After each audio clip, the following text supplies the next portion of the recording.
Hey guys, it's Daniel here, finally back with a new video. Now, I'm sorry I haven't been doing a video in a while, but I'm finally back and I'm hoping to get 2 videos done by this week. That being this video and a review of the new movie Damsel from Millie Bobby Brown. And I really want to get back to my reviews because I haven't done a real review since, Dead City? About 2 or 3 weeks ago. That's how long it's been, so I want to be able to get these videos done. So I will try to get them videos done, and right now we're going to focus on today's topic of the video. That being my thoughts on the previous 2 episodes of The Walking Dead: The Ones Who Live. I'm sorry I didn't do a video of episode 3 last week, but like I said last week I was getting busy so I had to take a week off, but now I'm back to review both that and episode 4. So let's talk about episode 3, titled Bye. This was a really good episode as well. Like the other 2, it has a lot of realistic acting and also some great conflicts, and honestly just really scary conflicts involving between Rick and Michonne. So let's talk about the episode. So we pick back up where the last episode left off, with Jadis telling Rick that if he tries to escape again, then she will have everybody in Alexandria killed. Really bad woman. Blech. But we actually do get a flashback in this episode showing the early days of when Rick and Jadis were in the CRM, and we get a flashback where Jadis actually has hair, like the same hair she wore in season 9, although technically it's not the same hair because, well, they either put a wig on or she just grew it a different way, but it definitely looks different. But same colour, so same hair. Does that even count?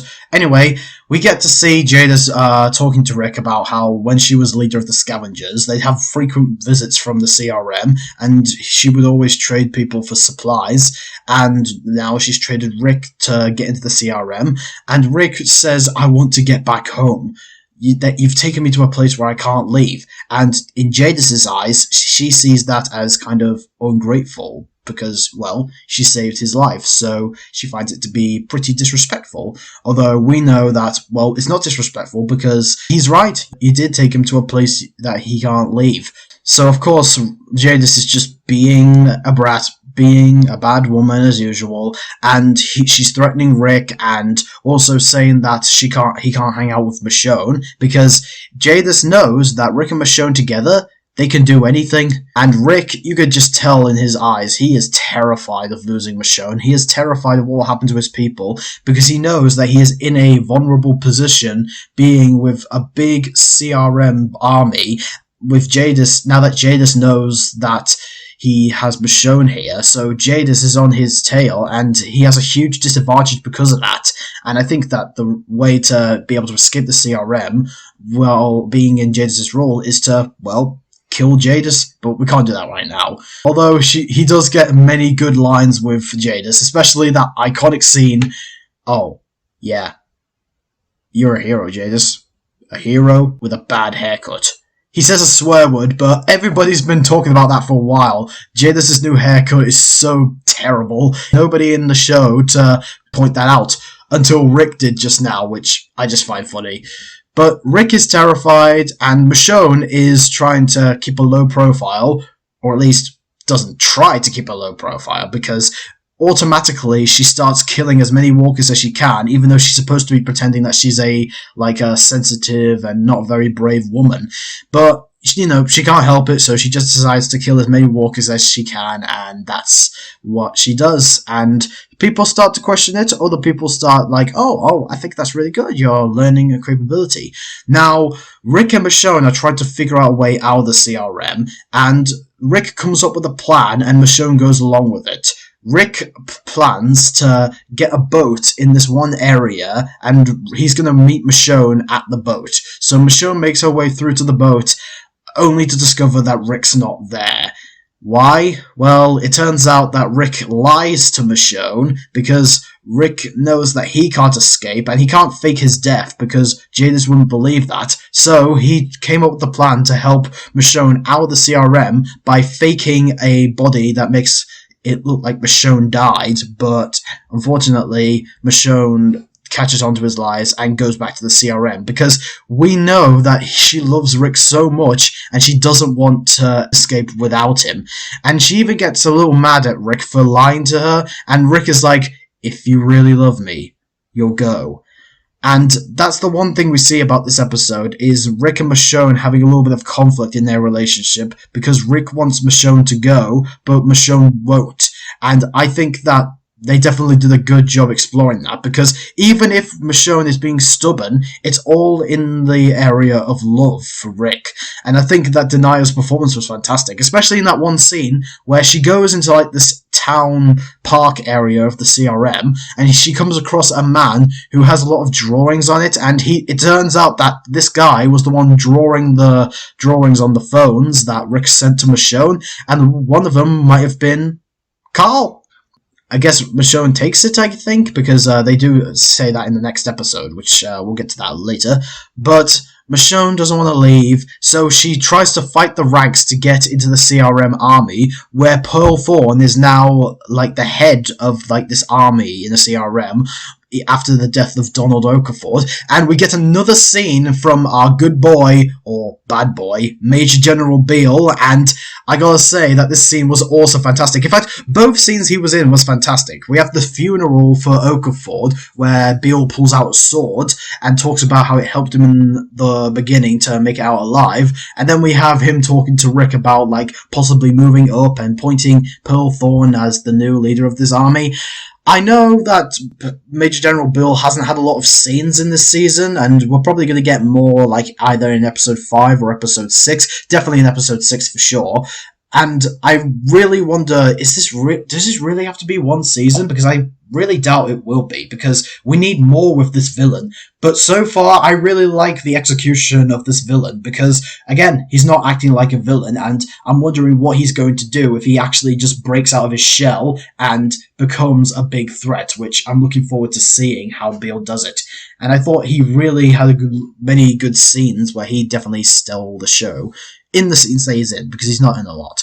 So, Michonne joins the army that Rick is in with Pearl Thorne above it, and there's actually a scene where Rick thinks that Pearl is on to Michonne, and it looks like Pearl is pulling out a knife to kill Michonne, so automatically Rick pulls his gun out, getting ready to shoot her, but then Pearl doesn't swipe her with a knife, so Rick puts his gun away. But I really like, because it's really like, even if Pearl is being nice to Rick, Rick knows his heart is with Michonne, so he'll automatically have some sort of safety weapon to protect her. So again, it's just that. But Michonne joins the army, and they go off to this one location to clear out a bunch of walkers and get this like bomb thing out of a certain area, and Pearl is like kind of being a jerk in this episode, because she's like, you do this, you do that, you do not leave your post. Michonne, or whatever name that Michonne goes under to hide the fact that she is Michonne, you do this and you don't go anywhere else, or else you're dead. But Michonne knows that Pearl isn't really doing much to like sort out the situation. Heck, she even tries to pull this like giant bomb herself. Did you really not think this would be a problem, Thorne? Like, you're just one woman, you're just pushing yourself? Really? What the heck, man? So Michonne has to take matters into her own hand and push the bomb away, and Rick joins her, and they blow up, and then Michonne and Rick hide, and they make up and kiss each other, and I really do not want them to fight. And Michonne's like, let's go while we still can. Let's make it look like we've gotten away, but we haven't gotten away. But Rick is like, no, not now, not now. We will soon, just not now. And this... If I couldn't get even more annoyed with Thorne, this scene justifies that annoyance, because Thorne, believing that Michonne just left her post, pulls the gun up and points it at Michonne, making it look like she's going to shoot her. It's kind of, I know a lot of people have said the same thing, but I do agree. It's kind of like that one scene in Season 1, Episode 5, where Shane was also pointing a gun at Rick while he's looking backwards, not realizing that Shane is pointing a gun at him, and Dale intervenes and stops something. And then they do the same here, with Pearl Thorne pointing the gun at Michonne. Rick notices, but he has to hide the fact that he's defending her, so he puts a walker in front of the gun, and just like, hey Thorne, watch out, this gun's here.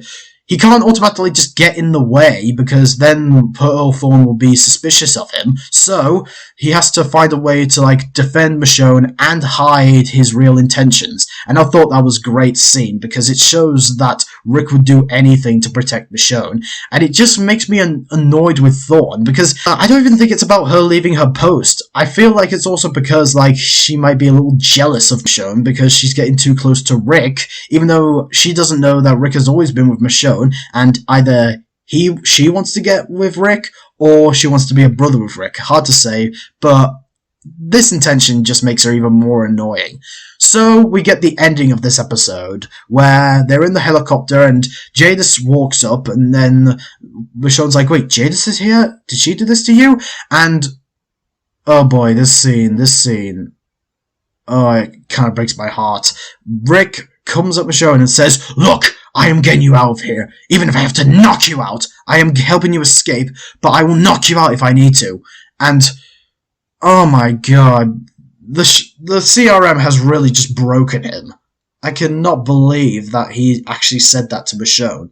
So, we have the ending of the episode. Let's address the elephant in the room. They are on the helicopter. They are losing track of, like, the sky, and then Michonne sees an opportunity. She opens the helicopter door and pulls Rick out, and they freaking fly the hell out. Oh my god. They fell out of a helicopter, or as Rick put it in the next episode, you pulled us out of a goddamn helicopter! That was a really big cliffhanger, and I remember when I first saw this scene, I was so shocked, and was like, oh my god, what's going to happen in the next episode? And speaking of the next episode, let's talk about probably the most praised episode of Season 1 of The Ones Who Live so far, Episode 4, titled, What We? So, What We, it starts off with Michonne and Rick, they're out of the helicopter, and they land in some water to make this, like, giant apartment building, which, if I'm not wrong, is an apartment building that Michonne was in, although maybe I'm just reading it wrong. I might have to rewatch the episode, but they go into a building, and they have electricity in this building, where they hear this, like, voice all over, and the fact that there's a Roomba in the thing, which is, pretty cool. But Michonne is not happy with Rick right now, because the fact that he said that I would have to knock you out to get you out of here really puts her off, because, well, that's something that she'd never thought Rick would say to her, and it makes her a little mad, because she feels like that he's truly been brainwashed by the CRM. So, Michonne gets angry at Rick, and she starts, like, having an argument with him, and this is what one of the most heartbreaking things about this episode is the argument between Rick and Michonne. I would really never wanted this to be a thing, but Michonne is, like, so annoyed with Rick, and Rick is so annoyed at Michonne, and I gotta say, I hated these arguments so much, because I didn't want them to argue, but I think that's the purpose. You're not supposed to like the arguments, so I guess they handled it really well, and it's mainly because of Lincoln and Guerrero's performances. This is honestly one of the best episodes for Denia and Andrew's performances ever in the Walking Dead universe, because Michonne is having arguments like, we have an opportunity now, the helicopter has crashed, we have to get out of here, and you're choosing to stay? I'm sorry, but where is that brave man that our children was talking about? And Rick is like, did you just say children? And this is where we get the big moment. Michonne finally reveals to Rick that they now have a son. She's like, his name's Rick. We call him RJ. He's your son, Rick. You need to get back for your son. And for Judith. And even with that, and Rick is so amazed that he has a son now, but Rick still says no, because it turns out that he actually wants to try and risen the ranks in the CRM to possibly take it over and make it a better place. And we do kind of later learn why, but for now, Michonne's like, you'd rather stay here and try and, like, rise up the ranks and protect people in the CRM when you've got your own family to worry about? Fine, I'm going away now. I found you, but I need to get back to my children. And Guerrero's performance, like, she is on fire this episode. The loud screaming that she says, the real, like, arguments that she's in with Rick. This is honestly one of the most real moments in a Walking Dead episode. I know that's really like shocking to say, considering that, well, a lot of the episodes in the Walking Dead franchise feel real, besides Fear the Walking Dead, Will Beyond, and Tales of the Walking Dead. But regardless, in terms of the main cast, this is definitely one of the more real conversations between characters. Michonne goes out the door, and she stops for a minute, and she turns back like, oh, do I really want to leave? I don't want to leave. I came here to get Rick back, and I will, but is he totally brainwashed? I don't want to leave him. And even Rick is like saying like, oh, should I stay here and call the CRM, or should I go after her? And of course, his heart tells him to go after Michonne. So he goes after Michonne, and then we get like the big catastrophe in this episode, where a helicopter blows up the helicopter that Michonne and Rick jumped out of in order to destroy evidence of something going wrong in the CRM, and rubble starts to crumble all over the building. Rubble starts to crumble. I made a funny. But Rick protects Michonne from the rubble, and they go into a different room, and they come across this dead scientist, who I guess it turns out was trying to create a cure, but things never really worked out according to plan, and he was trying to make things better, and Michonne says, kind of sounds familiar to how you want to make things better in the CRM, and we get probably the best performance from Denia in this episode, where Denia is like yelling at Rick, saying, You think I'm not upset and dreading the fact that I'm not with my kids right now? Don't you know I have kids too? I've been away from them for over a year. You think I don't want to be with them right now? Oh, like, just these moments, they really got to me. So, Rick and Michonne are still arguing, but they still manage to make their way through walkers. Heck, there's even a moment where they were like, I got this one. I got this one. You didn't. Sorry. So, like, oh, come on, guys, work together. And they do end up working together when a chandelier falls on them, and Michonne is like, oh, get out of here, Rick, just leave me. And then, I love it, Rick says, that will never happen. So they fight their way, they work together, and then they make their way to the room and survive the walkers. And then we have the next scene. So, I'll try to keep it vague about what they do, because it is kind of inappropriate. Rick and Michonne make out. Yeah, they make out on the bed, and, hard to say, whether you like it or not, but, I won't address my thoughts on it, but basically they make out and then they start talking to each other, and they're talking about RJ and like, does he look like me, Michonne? Does he look like me? And then Michonne's like, well, hard to say, although he does have my eyes. So, I like this, I like the conversation, and I like how they're trying to make up with each other after the arguments, and Michonne doesn't want to keep doing this because she feels like it's turning her into somebody she's not, and she says that, come on, Rick, you're hurting me, you can't hurt me, I don't want you to hurt me, I don't want to hurt you, I don't want you to hurt yourself. And Rick finally addresses to Michonne the main reason why he can't go with her, and why he must stay in the CRM, or what he feels like he has to do to stay in the CRM. So he addresses how many years while he's in the CRM, he's had visions and dreams about his late son, Carl Grimes. So yeah, we're talking about Carl, and these scenes are emotional because it addresses one of the reasons why everybody misses Carl, and one of the reasons why The Walking Dead went downhill to begin with. It's because of Carl's death, and people miss him, and it's the reason why Rick even stayed alive to begin with, until he met Michonne, so that when Carl died, Rick had Michonne by his side and Judith. And he's had these dreams of Carl, and then his dreams started to fade away, and he's just like, I can't remember Carl, and I started dreaming of you, Michonne, but why am I doing this? I can't do this, I can't lose you, Michonne. If I did, I'd die.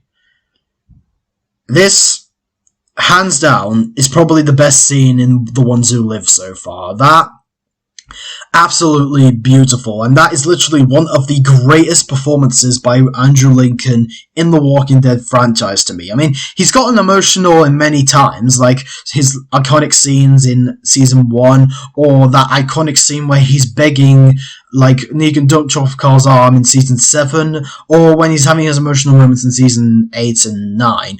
But this is definitely one of those performances, and again, I really question, like, how do these actors do it? How do they convey these many realistic emotions, even though they're playing characters? What are they thinking of? What are they method acting thinking of to do this kind of acting?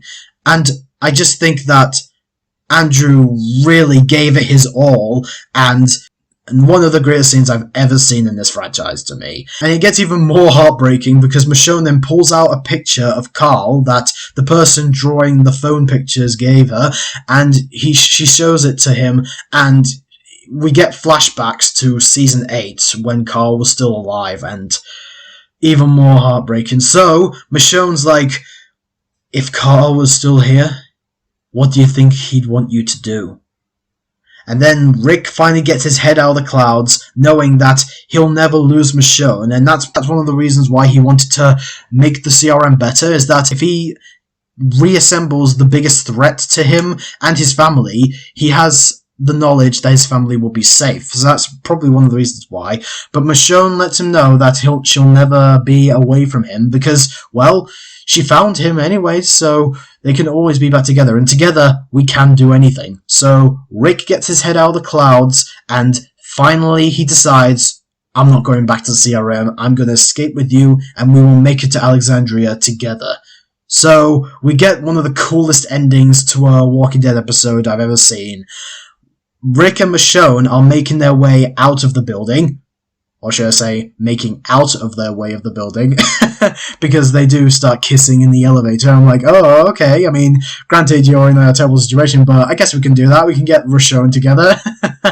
So they start to make their escape, and Rick is like, okay, I'm going to drive. Oh, wait, this is stick. I can't drive stick. Either he couldn't drive stick to begin with, even though doesn't a lot of cars have stick, or it's because the fact that he doesn't have his hand on, because his hand was chopped off, so he can't drive the stick with that hand because it's gone. So they switch places, they kiss midway through switching places, so yeah, you know, do what you want. And they drive off away to make their way back home. And that's where we cut off the end of the episode. Absolutely unbelievable. That is probably the most angry, the one episode I was one of the most angry at, as well as the one that is one of the best episodes, because that might be my favourite episode of Season 1 so far, and one of my all-time favourite Walking Dead episodes.